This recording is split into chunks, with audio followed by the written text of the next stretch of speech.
It was a rainy day, the kind that seeps into your bones and lingers long after the storm has passed. School was out, and my friends and I were out riding our bikes through the soggy streets of our neighborhood, our laughter echoing against the backdrop of raindrops. We were a band of adventurers, fearless and free, reveling in the simple joys of childhood mischief.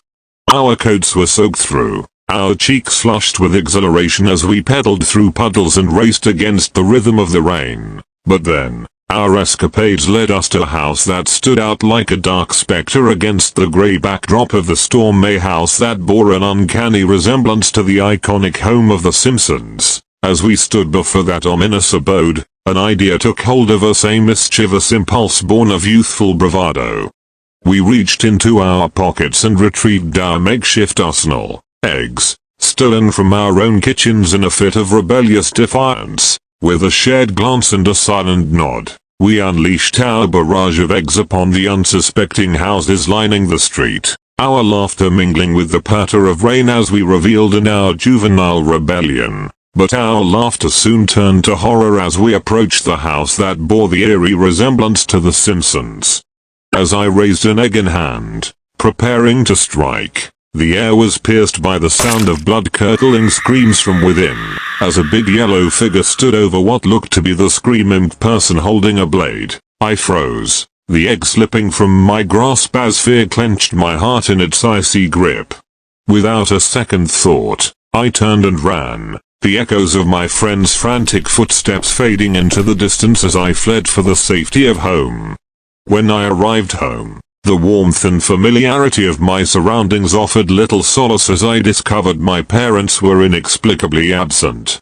But I pushed aside my growing unease and sought refuge in the familiar glow of the television, eager to escape the nightmare unfolding outside. Little did I know, the true horror awaited me on the screen, a nightmare masquerading as entertainment, a twisted episode of the show I had once loved.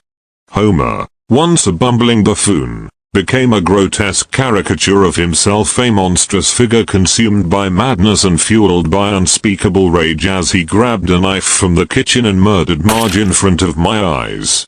And as I watched in horrified disbelief, he set his sights on the kids who bore an uncanny resemblance to me and my friends throwing eggs at houses. Homer followed the kid who looked most like me home, his presence looming like a specter in the darkness. The pounding on the door echoed through the room, each blow sending shockwaves of fear reverberating through my trembling frame. Homer bursted through the door, scaring the kid who looked most like me holding his blade. I turned off the TV before I could bear witness to the outcome.